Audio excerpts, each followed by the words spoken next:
नमस्कार, स्वागत आहे तुमचं आपल्या तिखट पाहुणचार रेसिपीज मध्ये। आज आपण रव्याचा वापर करून सकाळच्या नाश्त्यासाठी मस्त पौष्टिक असा पदार्थ तयार करणार आहोत।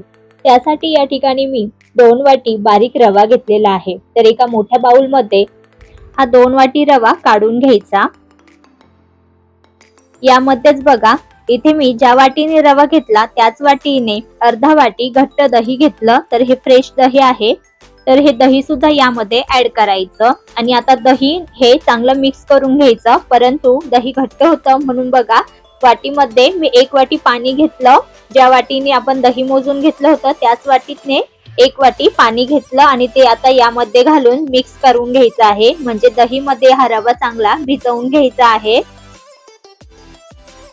तर रवा असल्यामुळे पाणी आणि दही व्यवस्थित रव्याने शोषून घेतलेला आहे, चांगलं मिक्स करून झालेलं आहे। तर यामध्ये आपण आणखी 1 वाटी पाणी घालून पुन्हा हे चांगलं मिक्स करून घेत बघा असं फेटून घेणार आहोत।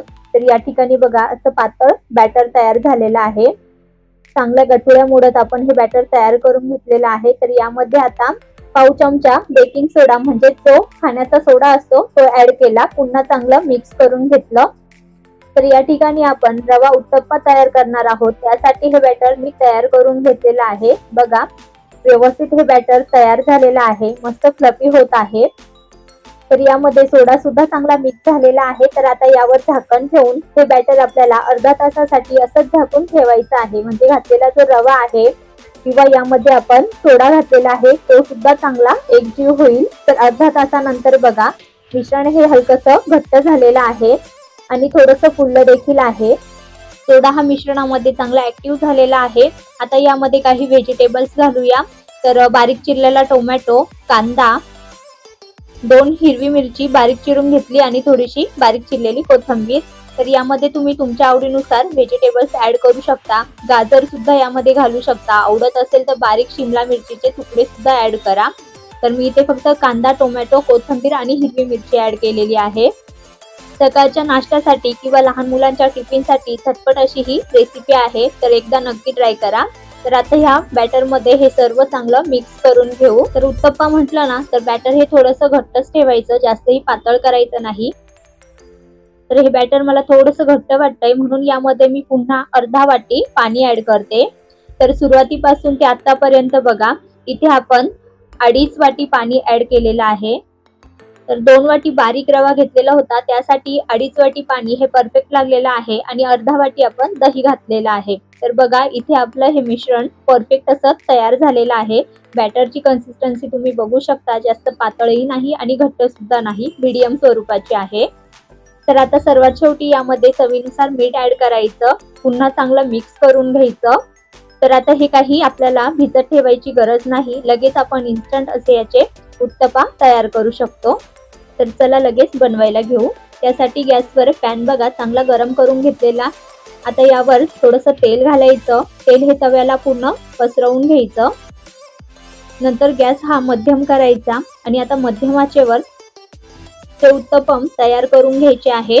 तर सर्वात अगोदर जे बॅटर तयार करून घेतलेलं होतं ते बघा असं मिक्स करून घ्यायचं आणि नंतर चमच्याच्या मदतीने बाहेरून आत किंवा आतून बाहेर असं एकसारखं हे बॅटर पसरवून घ्यायचं। तर चमच्याने बघा हे मी चांगलं गोलाकार असं पसरवून घेतलं। तर आता यावर झाकण ठेवायचं आणि वरची बाजू कोरडी झाली की लगेच झाकण काढायचं। तर काही सेकंदामध्येच वरची बाजू व्यवस्थित अशी कोरडी होते, जास्त वेळही लागत नाही। आता उलटणीच्या मदतीने बघा कडा ह्या अशा चांगल्या मोकळ्या करून घ्यायच्या आणि आता बाजू पलटून दुसऱ्याही बाजूने हा थोडासा शेकून घ्यायचा। तर बघा वरतून मस्त अशी जाळी आलेली आहे, छान ब्राऊन रंग आलेला आहे। थोडंसं तेल घालूया आणि मध्यम आचेवर आलटून पलटून हा दोन्ही बाजूने व्यवस्थित असा शेकून घेऊया। तर तुम्ही जवळून बघू शकता मस्त अशी जाळी आलेली आहे। छान मऊ लुसलुशीत हा रव्याचा उत्तप्पा तयार झालेला आहे। तर आता हा आपण काढून घेऊ आणि याच पद्धतीने आता इतर उत्तप्पम सुद्धा तयार करून घेऊ। तर प्रत्येक वेळी उत्तप्पा तयार करत असताना मिश्रण हे थोडंसं असं मिक्स करून घ्यायचं, म्हणजे ते एकसारखं तयार होतं। आणि तयार मिश्रण तव्यावर घालून बघा गोलाकार असं मिश्रण पसरवून अगोदर सांगितल्याप्रमाणे झाकण ठेवून दोन्ही बाजूने उत्तप्पा हा शेकून घ्यायचा। खूपच सोपी अशी पद्धत दाखवलेली आहे, तर नक्की करून बघा। सकाळच्या नाश्त्यासाठी झटपट अशी ही रेसिपी आहे, त्यामुळे तुम्ही हे उत्तप्पा तयार करून खाऊ शकता। मुलांच्या टिफिनसाठी, सकाळच्या नाश्त्यासाठी बेस्ट असा पर्याय आहे, तर नक्की करा। रेसिपी कशी वाटली हे कमेंटमध्ये सांगा। छान मऊ लुसलुशीत आणि जाळीदार हे तयार झालेले आहे।